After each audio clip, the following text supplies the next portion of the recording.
Okay, here we go. The first story I'm going to tell is a story. It's titled Mary, Mary, and Tea. And it's a story about my grandmother, my mother, and me. Okay.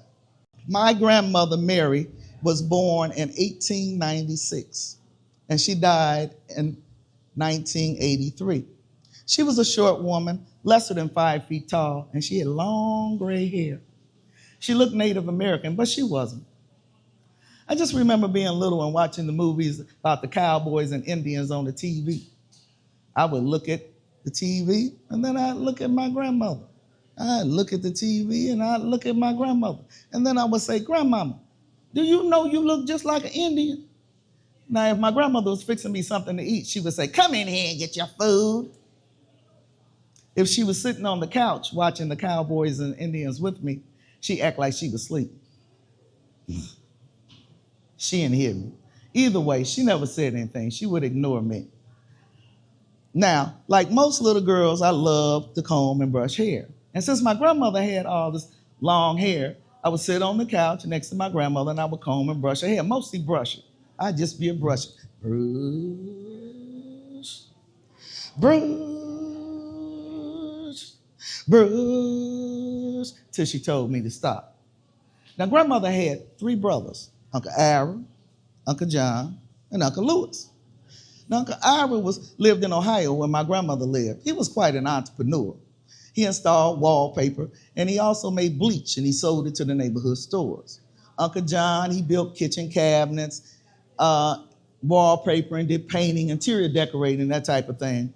And Uncle Lewis, he made and repaired umbrellas. Now, Uncle Lewis had been hit by a trolley car at one time, so he shook all the time. I don't know how he managed to make those umbrellas, but he did. Now, Uncle John and Uncle Lewis both lived in Tennessee. My grandmother had a sister, too, but she died from diphtheria when they were younger, so no one else in the family ever had a chance to meet them. My grandparents had 5 children: Catherine, Charles, Thelma, Mary, who's my mother, and Hazel.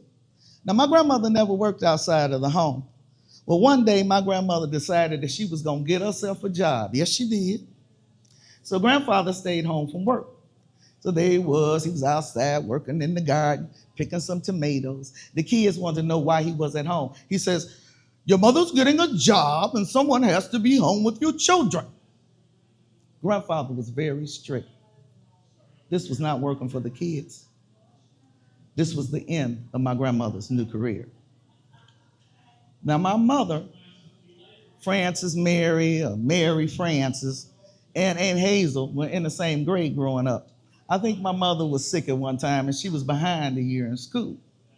Anyway, I don't know if my mother's first name was Mary or if her middle name was Mary. Aunt Hazel said her first name was Mary. My mother said her middle name was Mary. But my mother also said there was too many Marys in the family. My grandmother's name was Mary and my great-grandmother's name was Mary. Now, people used to think that my mother, Mary, and Aunt Hazel were twins. And my grandmother, she didn't help the situation any. She would dress them alike. One had a light brown coat, one had a dark brown coat. Now, unfortunately, my mother was always fighting when she was growing up. If you called her that nasty N-word, the fight was on. Sometimes they just called her Blackie, Blackie, Blackie, and the fight was on. Aunt Hazel just stood by and held the coats. My mother also loved to eat beans. Oh, my mother loved beans, but this is what she grew up on. Everybody in her neighborhood was eating beans. If you didn't like the beans at your house that day, didn't want them, you just went to one of your neighbor's houses and eat. Everybody was eating beans. Now, my grandmother never went south. My grandmother was from the South. She never went south after she went to Ohio.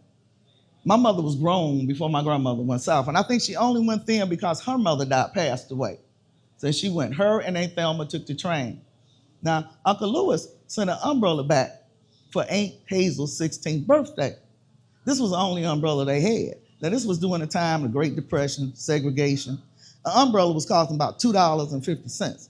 $2.50 was a lot of money, especially for Negroes. You could buy a lot of food with this money. A dozen of eggs was only about 38 cents. Housekeeper only made $10 a week. You could get 3 bars of soap for 17 cents. As I said before, they didn't have any umbrellas. Well, the years went by, and my mother and her sisters were all grown up. Grandfather had passed away, and Uncle Charles wasn't around because he had drowned at the age of 19. And we would go to Ohio every Christmas. And my grandmother always had what we called a live or real Christmas tree. And my mother and her sisters, they would play cards and drink cocktails and listen to music and do all the stuff they couldn't do growing up because grandfather was so strict. Now, grandmother was older now, and she had her health problems, and she tried and get herself a little taste of some alcohol. But her health didn't permit her to have this, and neither did her children. Now, grandmother did get teased a little bit about looking so Native American, and Hazel would tell her, "No firewater for you."